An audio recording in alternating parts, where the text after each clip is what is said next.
warahmatullahi wabarakatuh. Perkenalkan, nama saya Siti Maulina. Saya Amelia Khairunisa. Saya Ruwati. Kami di sini dari kelompok 12, kelas DKI 6B akan membuat video konseling multikultural, mata kuliah konseling multikultural. Assalamualaikum. Waalaikumsalam. Ibu, terang tuh sih abi teh menit teresep teh ka jalmeta. Jalmeta tuh sok ngabentak-bentak abi, teresep, sok nyewot-nyewot gitu teh. Ujug-ujug nyewot gitu teresep abdi mah. Ya udah, sekarang kamu tenang dulu, kamu tarik nafas dulu. Oke, kalau udah tenang, kamu bisa menceritakan semuanya lebih jelas lagi. Terus berhubung ibu kan orang Cirebon dan kamu juga orang Majalengka, jadi bahasa kita itu berbeda. Jadi gimana kalau lebih baik kita pakainya bahasa Indonesia aja supaya ibu juga bisa mengerti apa yang kamu ungkapkan, oke? Oke, boleh Bu. Ya udah, sekarang coba kamu ceritakan kembali apa yang sedang menjadi keresahan kamu saat ini. Jadi gini Bu, saya tuh punya teman. Dia tuh orangnya tuh suka ngebentak gitu. Iya. Kalau ngomong tuh. Jadi aku tuh kurang suka gitu sama orang itu. Tiba-tiba ngegentak gitu. Jadi nggak enak aja gitu tuh digentak. Oke. Iya, kadang setiap orang kan punya sikap yang berbeda ya. Ada yang misalkan si A dengan budayanya yang lemah lembut, kemudian juga si B dengan budaya dia yang agak keras. Maksudnya tuh kalau misalkan ngomong agak keras, agak terkesan membentak, padahal aslinya tuh mungkin biasa-biasa aja gitu. Tapi kita yang memang terbiasa dengan lemah lembut dan lain sebagainya, itu kadang kita merasa sakit hati atau gimana gitu, karena kita tidak biasa tidak biasa berperilaku seperti itu. Ya tetap aja Bu, aku tuh nggak terima dengan keadaan ini. Soalnya orang itu tuh udah ngejudge aku gitulah, udah marah-marahin aku nggak terima. Sampai aku sakit hati dia ngebentak-bentak gitu. Iya, cuma kan kita juga harus bisa memahami ya. Kadang setiap orang itu berbeda-beda, dari intonasi suara, dari nada bicaranya itu kadang berbeda-beda. Kan kita juga mungkin kita sering mendengar ya, kadang orang yang tinggalnya di sekitar pegunungan sikapnya bakal seperti apa, kayak gitu kan. Terus orang yang tinggalnya di sekitar pesisir, sikapnya tuh kadang terkesan katanya keras-keras. Terus kalau ngomong ya seperti itu, keras seperti itu. Jadi kitanya juga yang harus bisa memahami bahwa setiap orang itu berbeda karakteristiknya seperti itu. Emangnya ngaruh ya Bu kalau misalkan orang pegunungan itu terkenalnya halus-halus, terus kalau di pesisir itu kasar-kasar, emang ngaruh ya Bu?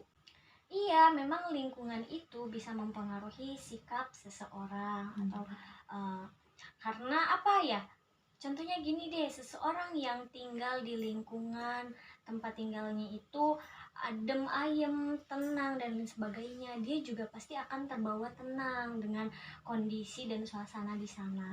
Terus seseorang yang tinggal di lingkungan yang panas, bising dan lain sebagainya, pasti sikap dia juga bisa bisa terpengaruhi oleh lingkungan itu. Jadi ya kita harus bisa menyadari bahwa setiap orang itu berbeda gitu.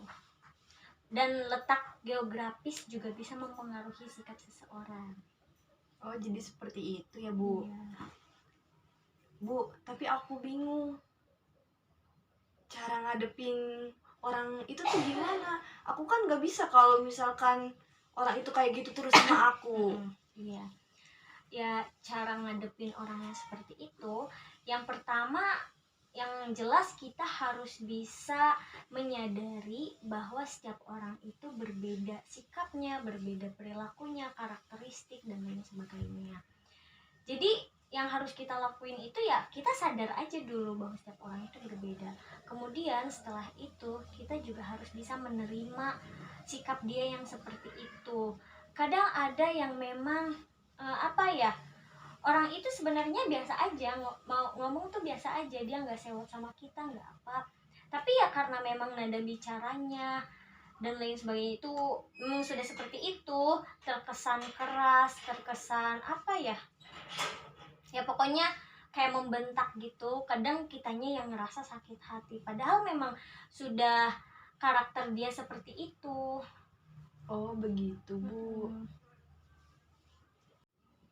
Baik Bu, terima kasih ya.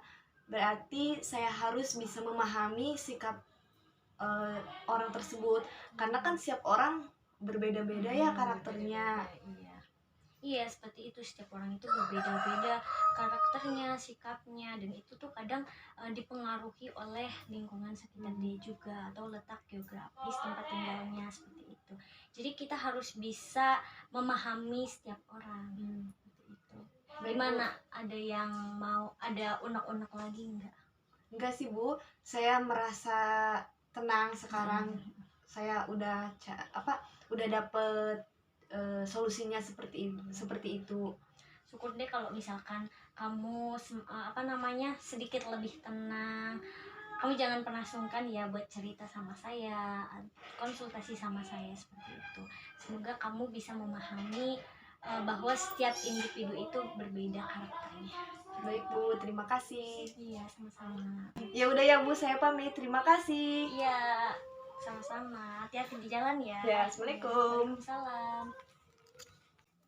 Jadi kesimpulan dari video tersebut, si konselor berasal dari Cirebon dan konseli berasal dari Majalengka.